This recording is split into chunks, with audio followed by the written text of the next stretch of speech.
بسم اللہ الرحمن الرحیم۔ السلام علیکم ورحمۃ اللہ وبرکاتہ۔ فاسٹ ٹریک گریڈ 8، امید کرتے ہیں کہ آپ تمام خیریت سے ہوں گے۔ آج کا جو ہمارا سبق ہے، جو ہم آج کے سبق میں پڑھنے جا رہے ہیں، جو کچھ آج کے سبق میں پڑھا جائے گا وہ علامہ اقبال رحمۃ اللہ علیہ کی تخلیق کردہ نظم دنیا اسلام، اس نظم کی ریڈنگ ہے۔ علامہ اقبال رحمۃ اللہ علیہ کی زندگی اور علامہ اقبال رحمۃ اللہ علیہ کے سوانح میں سے ایک مختصر سی حال احوال ہم نے پڑھے کہ ان کا تعلق کہاں سے تھا، کہاں پیدا ہوئے، اور ابتدائی تعلیم انہوں نے کہاں سے حاصل کی،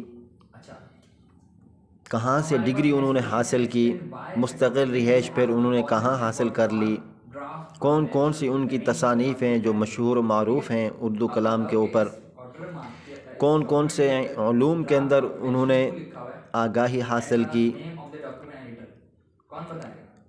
یہ سب کچھ ہم نے علامہ اقبال رحمۃ اللہ علیہ کے متعلق پڑھا۔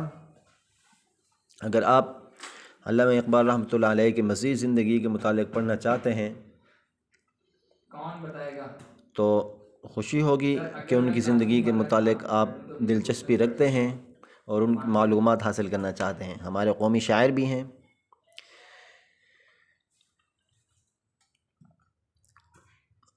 چلے آئیے ہم دنیا اسلام جو علامہ اقبال رحمۃ اللہ علیہ نے یہ نظم لکھی اس کی ریڈنگ کرتے ہیں۔ علامہ اقبال رحمۃ اللہ علیہ لکھتے ہیں، دنیا اسلام، اس نظم کا جو ٹائٹل ہے دنیا اسلام ہے۔ لکھتے ہیں کہ کیا سناتا ہے مجھے ترک و عرب کی داستان، ترک و عرب کی داستان، ترکی کے رہنے والے، عرب کے رہنے والے، ان کی داستان مجھے کیا سناتا ہے۔ مجھ سے کچھ پنہا نہیں اسلامیوں کا سوز و ساز، کہ مجھ سے کچھ پوشیدہ نہیں ہے اسلامیوں کا، جو مسلمان ہیں ان کا رہن سہن، ان کا اٹھنا بیٹھنا، مجھ سے کوئی چیز پوشیدہ نہیں ہے، میں ان کے ہر حالات سے باخبر ہوں۔ آگے لکھتے ہیں، حکمت مغرب سے ملت کی یہ کیفیت ہوئی، ٹکڑے ٹکڑے جس طرح سونے کو کر دیتا ہے گاز۔ یہاں پر گاز کینچی کو کہتے ہیں، اس کا معنی ہے کینچی۔ کیا لکھتے ہیں کہ حکمت مغرب سے ملت کی یہ کیفیت ہوئی، ٹکڑے ٹکڑے جس طرح سونے کو کر دیتا ہے گاز۔ آگے لکھتے ہیں، ہو گیا مانند آب ارزاں مسلمان کا لہو، مضطرب ہے تو کہ تیرا دل نہیں دانائے راز۔ اس میں مسلمانوں کے خون کے متعلق بات کر رہے ہیں کہ اتنا خون ان کا سستا ہو گیا ہے، جو اپنے اس شعر میں وہ بیان کر رہے ہیں۔ کیا کہہ رہے ہیں کہ ہو گیا مانند آب ارزاں مسلمان کا لہو، مضطرب ہے تو کہ تیرا دل نہیں دانائے راز۔ ربط و ضبط ملت بیضا ہے مشرق کی نجات، ایشیا والے ہیں اس نقطے سے اب تک بے خبر۔ کیا لکھتے ہیں، ربط و ضبط ملت بیضا ہے مشرق کی نجات، ایشیا والے ہیں اس نقطے سے اب تک بے خبر۔ آگے بہت ہی پیارا شعر اس نظم کا، ایک ہوں مسلم حرم کی پاسبانی کے لیے، نیل کے ساحل سے تابع خاک کا شغر۔ دوبارہ سماعت کریں اس شعر کو، الفاظ پر بھی غور کریں تاکہ ہمیں اس نظم کی جو علامہ اقبال رحمۃ اللہ علیہ کی تخلیق کردہ ہے، جو لکھی گئی ہے دنیا اسلام، اس کے جو مشکل الفاظ ہیں ہمیں وہ پڑھنے میں، ان کی ریڈنگ کرنے میں آسانی ہو۔ کیا لکھتے ہیں، ایک ہوں مسلم حرم کی پاسبانی کے لیے، نیل کے ساحل سے لے کر تابع خاک کا شغر۔ آگے دو اشعار رہتے ہیں۔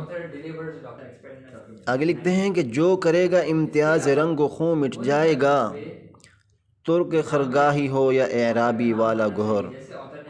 نسل اگر مسلم کی مذہب پر مقدم ہو گئی، اڑ گیا دنیا سے تو مانند خاک رہ گزر۔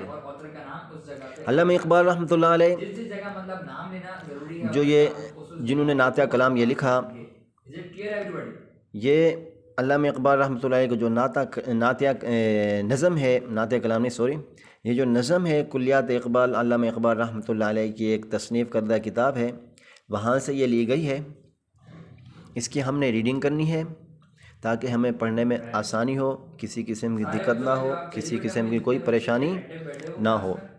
اس نظم کو جب ہم ریڈنگ کر لیں گے تو ان کے الفاظ پر بھی ہم نظر رکھیں کہ کون سا مشکل لفظ ہے جس کو پڑھنے میں ہمیں دقت ہو رہی ہے اور اس کا کیا معنی ہے۔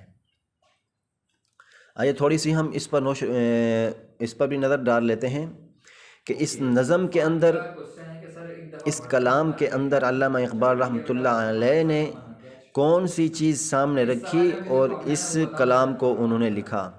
علامہ اقبال نے اپنے اس کلام کے اندر مسلمانوں میں ایک نئی جان اور ایک نئی روح پھونک دی اور انہیں ملت کے تصور سے آشنا کیا، آگاہ کیا کہ دنیا اسلام جو یہ نظم ہے اقبال رحمۃ اللہ علیہ نے اس دل کو چھلنی کر دینے والے انداز میں مسلمانوں کی جو آپس کی جو رنجشیں ہیں، مسلمانوں کی آپس کی رنجشیں، آپس کے اندر جو نفرتیں ڈالی گئی ہیں اس پر نظر ڈالی ہے۔ آپس کے اندر جو لڑ رہے ہیں، آپس کے اندر جو جن رنجشوں کے اندر پڑ کر اپنے آپ کو اور دوسرے مسلمانوں کو انہوں نے ایک قومیت کے اندر بانٹ دیا ہے، اس پر نظر ڈالتے ہوئے کہتے ہیں کہ مسلمان خواہ کہیں کا بھی رہنے والا ہو، عرب کا باشندہ ہو یا غیر عرب ہو، کالا ہو یا گورا ہو، کسی بھی قوم سے، کسی بھی قبیلے سے تعلق رکھتا ہو، علامہ اقبال رحمۃ اللہ علیہ فرماتے ہیں کہ ان کے دکھ کو، ان کے درد کو، ان کے غم کو، ان کی تکلیف کو میں اچھی طرح جانتا ہوں، میں اچھی طرح ان سے واقف ہوں۔ لکھتے ہیں کہ مسلمان آپس میں تفرقوں کے اندر، فرقوں کے اندر بڑھ گئے، اور ہمیشہ یہی مغرب کی چال رہی ہے، ہمیشہ یہ مغرب کی حکمت عملی رہی ہے کہ مسلمانوں کی طاقت کو وہ بانٹ دے، توڑ دے، مسلمانوں کو کمزور کر دے، انہیں قومیت کے اندر بانٹ دے۔ اور جب مسلمان آپس میں بٹ جائیں گے تو مسلمانوں کی جو طاقت ہوگی وہ کمزور ہو جائے گی اور ان کی نسل خوشی کی جائے گی، نسل کشی کی جائے گی، جبکہ مسلمانوں کی بھلائی اسی چیز میں ہے کہ وہ متحد ہوں، یکجا ہو جائیں۔ یکجا ہونے میں مسلمانوں کی بھلائی ہے۔ مسلمانوں کو عرب سے لے کر چین تک متحد ہونے کے لیے علامہ اقبال رحمۃ اللہ علیہ نے یہ نظم لکھی۔ جو بھی رنگ و نسل پر یقین رکھتا ہے، علامہ اقبال رحمۃ اللہ علیہ نے لکھا کہ وہ خواہ ترک کا ہو، ترکی ہو، یا عرب کا ہو یا عربی ہو، تباہی اور بربادی اس کا مقدر بنے گی۔ رنگ اور نسل پر یقین رکھنے والے، کسی بھی قوم، کسی بھی قبیلے سے تعلق رکھنے والا مسلمان ہو، تباہی اور بربادی اس کا مقدر ہے۔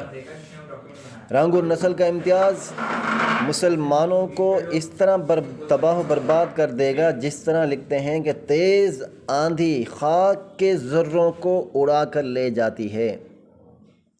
اللہ رب العزت نے قرآن مجید میں ارشاد فرمایا انما المؤمنون اخوہ، کہ مسلمان آپس میں کیا ہیں؟ بھائی بھائی ہیں۔ کسی کالے کو گورے پر، کسی گورے کو کالے پر کسی قسم کی کوئی فضیلت اور فوقیت اور برتری حاصل نہیں۔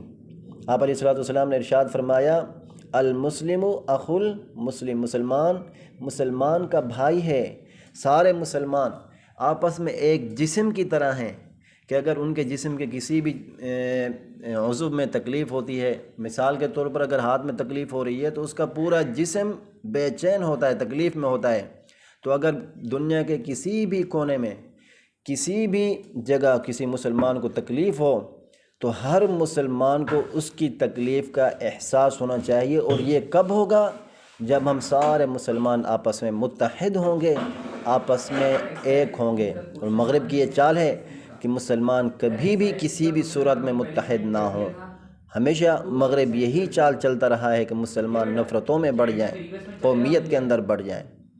اللہ رب العزت کا ارشاد ہے کہ اللہ رب العزت نے فرمایا قرآن مجید فرقان حمید میں کہ میری رسی کو مضبوطی سے تھام لو اور آپس میں تفرقہ نہ کرو۔ یہ تھا ہمارا سبق جو علامہ اقبال رحمۃ اللہ علیہ نے اس اپنی نظم کے اندر ایک نقشہ کھینچا ہے، ایک تصویر کھینچی ہے، اس کو میں نے تھوڑا سا آپ کے سامنے رکھا ہے۔ اور جو کام آپ کو دیا گیا ہے کہ اس نظم کی ہم نے ریڈنگ کرنی ہے، اور 4 سے 5 مرتبہ، 2-3 مرتبہ اس نظم کی ریڈنگ کریں تاکہ ہماری اردو جو کمزور ہے لکھنے میں پڑھنے میں ہمیں آسانی ہو، اس میں کسی قسم کی دقت اور پریشانی کا سامنا نہ ہو۔ انشاءاللہ تعالی اگلے سبق میں ہم جو اس نظم کے اندر مشکل الفاظ ہیں ان کے معنی لکھنے کی کوشش کریں گے، ان کے معنی، مشکل الفاظ کے معنی حل کریں گے۔ اپنا خیال رکھیے گا۔ السلام علیکم ورحمۃ اللہ وبرکاتہ۔